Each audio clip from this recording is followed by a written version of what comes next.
Buenos días, mi nombre es Pluas Choes Kevin Josué, soy estudiante de la materia optativa 1. En estas diapositivas vamos a tratar lo que es las afectaciones de una edificación existente en un sitio cercano al mar. Afectación del medio marino a edificaciones.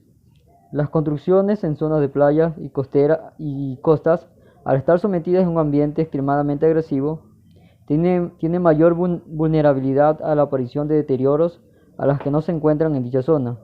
Por tal motivo, se acortan considerablemente los ciclos de mantenimiento que garantizarían que las edificaciones se mantengan en un buen estado técnico constructivo. Zona costera de Santa Fe. La zona costera de Santa Fe presenta afectaciones como derrumbes totales o parciales en muros, la pérdida de la carpintería, desprendimientos provocados por la presión de las olas, desprendimientos del recubrimiento y otras patologías en las áreas más cercanas al litoral, que en la mayoría de los casos la distancia entre el mar y la fachada posterior de las edificaciones es inferior a 5 metros. Como vemos aquí, ahí están las imágenes de la zona costera de Santa Fe que presentan esos problemas de derrumbes. Desde el punto de vista de los elementos constructivos, los revestimientos y los falsos techos son los más afectados, seguidos de los voladizos y elementos singulares. Luego los cerramientos y por último la carpintería. La fisuración es la lesión que mayor presencia tiene en los cerramientos y revestimientos, mientras que la humedad es la que más afecta a los voladizos y elementos singulares, siendo por otra parte la pérdida de la capa protectora la que trae consigo mayor deterioro en la carpintería. Como vemos aquí en las siguientes imágenes, vemos una lesión en lo que es en la ciudad de Santa Fe. Vemos que presentan esas poblaciones, esas casas presentan algunas lesión por corrosión, como vemos en la figura 10, y también lesión por deformaciones, que vemos en la figura 11, y lesión de grietas y desprendimientos en la figura 14. El barrio de Santa Fe. El barrio de Santa Fe está constituido por edificaciones domésticas fundamentalmente. Los servicios primarios que se pueden encontrar en cada barrio y la arquitectura no poseen grandes valores estéticos, ya que es el resultado de las posibilidades económicas de sus habitantes, en su mayoría obreros. Consideraciones sobre la durabilidad y sus recomendaciones en el contexto normativo. Algunos de los requisitos más importantes exigibles a los materiales que componen el hormigón para asegurar su durabilidad y correcta protección frente a los agentes exteriores se refieren a la calidad del hormigón, a los recubrimientos necesarios, a la abertura de fisuras y a las propiedades de los áridos, cuyas recomendaciones según la HEE se recogen en las siguientes tablas 3.1 y 3.2, y tras estas, en la tabla 3.3 se resumen algunas de estas propiedades para el ambiente marino según la norma americana ACI. De esta forma podemos comparar los valores mínimos que exigen ambas normas. Como vemos aquí, vemos parámetros de dosificación para tipo hormigón 1, 2A, 2B, 3A, 3B, 3C y así sucesivamente. También vemos la máxima relación de agua y cemento que debe haber en el tipo de hormigón, sea hormigón en masa, hormigón armado o pretensado.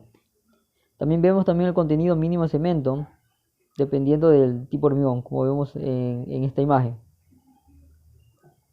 También vemos las resistencias mínimas que pueden tener, ya sea un hormigón en masa, un hormigón en armado o un hormigón pretensado, dependiendo de a cómo está expuesto la estructura en sí.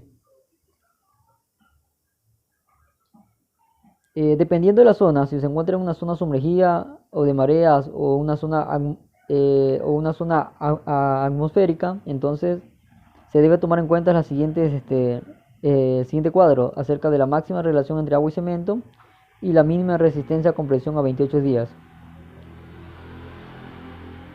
Por otra parte, el recubrimiento de las armaduras, es decir, la distancia mínima entre la superficie del hormigón y la armadura más próxima, es un factor muy relevante en los procesos de corrosión, ya que determina el espesor de la barrera protectora y en consecuencia el tiempo necesario para que se inicie el proceso de corrosión. Por lo tanto, cuanto más agresivas sean las condiciones ambientales, mayor espesor de recubrimiento se debe emplear para asegurar un mismo tiempo de vida útil. En la tabla 3.5 se pueden observar las recomendaciones en cuanto al recubrimiento mínimo que hace la norma española HEE, mientras que en la tabla 3.4 vemos cuáles son los márgenes requeridos según la norma americana ACI en las zonas marinas. Como vemos aquí en la tabla 3.4 y 3.5, que dependiendo de la zona en que se encuentre, se indica el tipo de recubrimiento que debe tener. Acá vimos dependiendo a la norma española HE, vemos la resistencia característica del hormigón que debe tener, dependiendo a cómo está expuesta esta estructura, ¿no? Sería el recubrimiento mínimo. Importancia de las adiciones y aditivos del hormigón en ambientes marinos.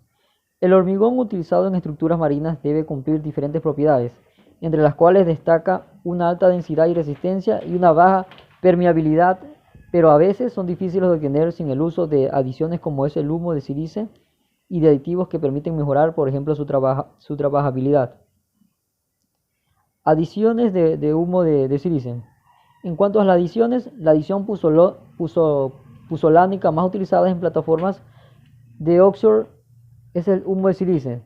Esta contiene mínimo de 90% de SI y una fisura de entre 20 y 25 metros sobre gramos. Si se requieren resistencias del orden de los 70 a 100 megapascales y para hormigones semiligeros. Una dosificación adecuada se encuentra entre un 5 y 10% de humo de sílice en peso de cemento, lo cual le confiere una elevada resistencia a compresión. Plastificantes. Los aditivos reductores de agua son usados para reducir el contenido de agua y a la vez mejorar la